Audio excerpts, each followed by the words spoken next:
So first of all, we're going to do is we might just walk through the work slowly and I'll explain each work as we go along. And then when we come out, so we'll be going this way, around this way, around this way. So we might just, without further ado, we might just walk into this one to see the first work.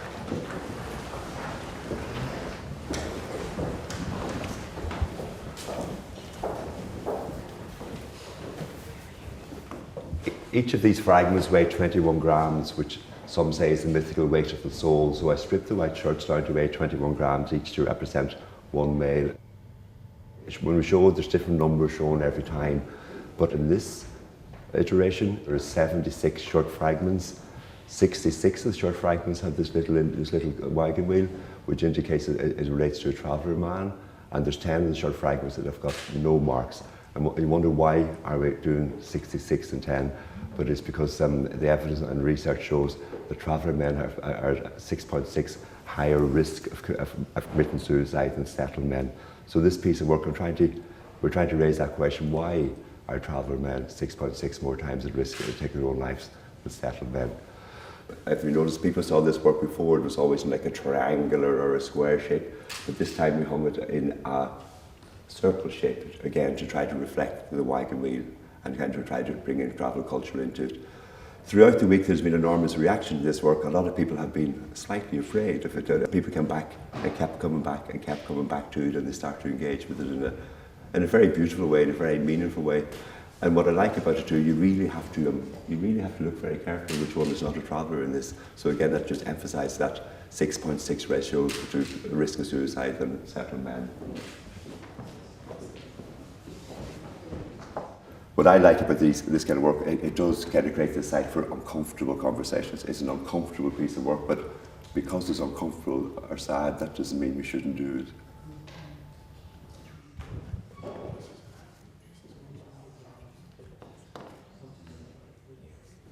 So I might just give people a few minutes here just to look at the work in peace, and then when you're ready, just follow me into this other room, okay?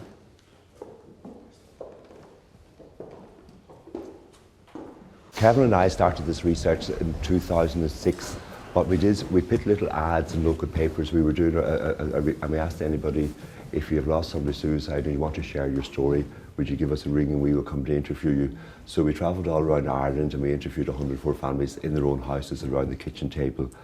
I invited them to donate anything belonging to the deceased if they give it to me, that I would make artworks like these from them, and then we had a private showing for all the families at the end, at which stage the families had the right to take anything or everything away that they didn't want to go out into the public.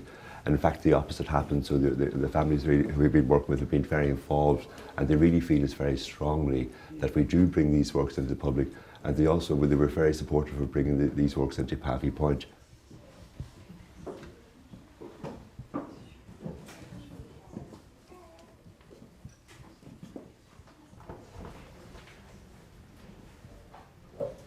Live Life, the Live Life process flows very slowly through different institutional spaces, so it has to adapt to those spaces.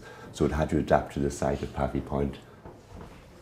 So the criteria for selection for this room, there's at least one object for every family member who donated things. Again, everything is to be touched, so if you notice the lecterns and things are just left open. During the week there was enormous activity of people kind of picking up the objects and looking at them. And it was just that I think it's the pure orderliness of the object that really could relate to people.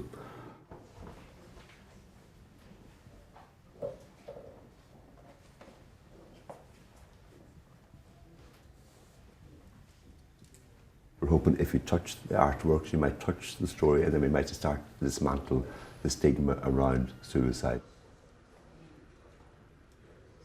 And on the video screen you'll see here, this is documentation of when the first time that the families engaged with the works. So as we move through different things, we learn how to, we think through doing, we have to do it and reflect back and think about it. So there's lots of things like Nessa stress, and if you notice that my background is cloth, so we have a lot of things I think through cloth all the time. But it's such an innate silent language, sometimes we're not aware of it. Her mother got that relationship that we have with cloth.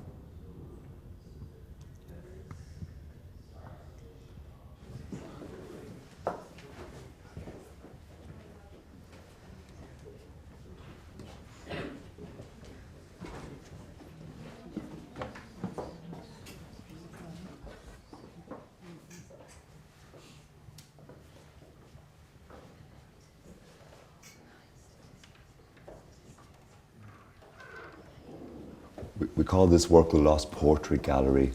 Any parent who gives us a photograph of their loved one, we made these tapestries, so the jacquard tapestries. All the tapestries are displayed at the height of the deceased. They start from the youngest to the oldest, Rebecca 14 to Hughie 44. Very quickly, they move from being a human being to a statistic, and that humanity is lost. The person is lost in it, like, you know. So we didn't want people to be remembered by how they died or the manner of death, just by the person that they were. And even though it's a very private death, it becomes a very public death. very quick. It becomes a very official death, and there's a coroner and a coroner's court, and it becomes taken away from the family, and then so that leaves a trauma and a loss as well.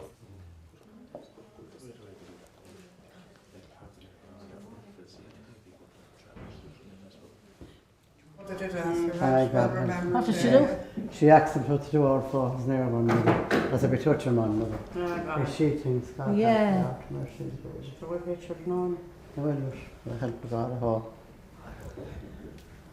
There's a man over there, 41, 44 and 41. There's Matwahicha. Do you know? Often when people die by suicide, very quickly, they move from being a human being to a statistic, and that humanity is lost. The person is lost in it, like, you know. So we didn't want people to be remembered by how they died or the manner of death, just by the person that they were.